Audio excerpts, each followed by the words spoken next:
ಒಳ್ಳೆ ರುಚಿ ಕೊಡುವಂಥ ಮೊಳಕೆ ಹುರುಳಿಕಾಳು ಸಾರು ಕುಕ್ಕರಲ್ಲಿ ಹೇಗೆ ಮಾಡೋದು ಅಂತ ನೋಡೋಣ ಬನ್ನಿ. ಮೊಳಕೆ ಕಟ್ಟಿರುವಂಥ ಹುರುಳಿಕಾಳು, ಇದ್ರ ಜೊತೆಗೆ ಆಲೂಗಡ್ಡೆ ಬದನೆಕಾಯಿ ಕಟ್ ಮಾಡಿ ನೀರಲ್ಲಿ ಹಾಕಿಟ್ಕೊಂಡಿದೆ. ಮಸಾಲೆಗೋಸ್ಕರ ಈರುಳ್ಳಿ, ಟೊಮೆಟೊ, ತೆಂಗಿನಕಾಯಿ, ಸ್ವಲ್ಪ ಶುಂಠಿ, ಬೆಳ್ಳುಳ್ಳಿ, ಚಕ್ಕೆ, ಲವಂಗ, ಕೊತ್ತಂಬರಿ ಎಲ್ಲ ಎಷ್ಟೆಷ್ಟು ಹಾಕಿದ್ದೀನಿ ಎಲ್ಲ ಕ್ವಾಂಟಿಟಿಲಿ ತೋರಿಸ್ತಾ ಇದ್ದೀನಿ.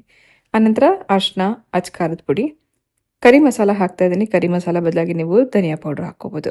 ಸಾಂಬಾರು ಗಟ್ಟಿ ಬರೋದಕ್ಕೋಸ್ಕರ ಸ್ವಲ್ಪ ಹುರಿಗಡಲೆ, ಗಸಗಸೆ ಇದಿಷ್ಟನ್ನು ಹಾಕಿ ರುಬ್ಕೊಂಡ್ರೆ ಮಸಾಲ ರೆಡಿ. ಕುಕ್ಕರಲ್ಲಿ ಫಸ್ಟ್ ಒಗ್ಗರಣೆ ಮಾಡ್ಕೊಳ್ಳೋಣ. ಎಣ್ಣೆ, ಸಾಸಿವೆ ಹಾಕಿ ಅದಾದ ನಂತರ ಹುರುಳಿಕಾಳು, ಆಲೂಗಡ್ಡೆ ಬದನೆಕಾಯಿ, ಉಪ್ಪು ಹಾಕಿ ಒಂದು ಸ್ವಲ್ಪ ಹೊತ್ತು ಒಗ್ಗರಣೆಯಲ್ಲಿ ಇದು ಹುರ್ಕೋಬೇಕು. ಆನಂತರ ರುಬ್ಬಿರೋವಂಥ ಮಸಾಲೆ ನಮಗೆ ಎಷ್ಟು ಗಟ್ಟಿ ಬೇಕು ಅಂತ ನೋಡಿಕೊಂಡು ನೀರು ಮಿಕ್ಸ್ ಮಾಡ್ಕೊಳ್ಳೋಣ. ಸೊ ಇದನ್ನು ನೀವು ಚಪಾತಿ, ಮುದ್ದೆ, ದೋಸೆ, ಅನ್ನ ಎಲ್ಲದಕ್ಕೂ ಸರ್ವ್ ಮಾಡ್ಬೋದು. ಟೇಸ್ಟ್ ತುಂಬ ಚೆನ್ನಾಗಿರುತ್ತೆ.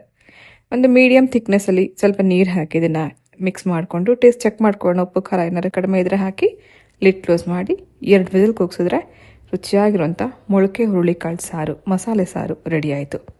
ಇದನ್ನು ಬಿಸಿ ಮುದ್ದೆ ಜೊತೆಗೆ ತಿನ್ನೋಡಿ ಎಷ್ಟು ರುಚಿಯಾಗಿರುತ್ತೆ ಅಂತ. ರೆಸಿಪಿ ಟ್ರೈ ಮಾಡಿ, ಮಾಡಿದ್ಮೇಲೆ ಹೇಗಿತ್ತು ಅಂತ ಕಮೆಂಟ್ ಮಾಡಿ.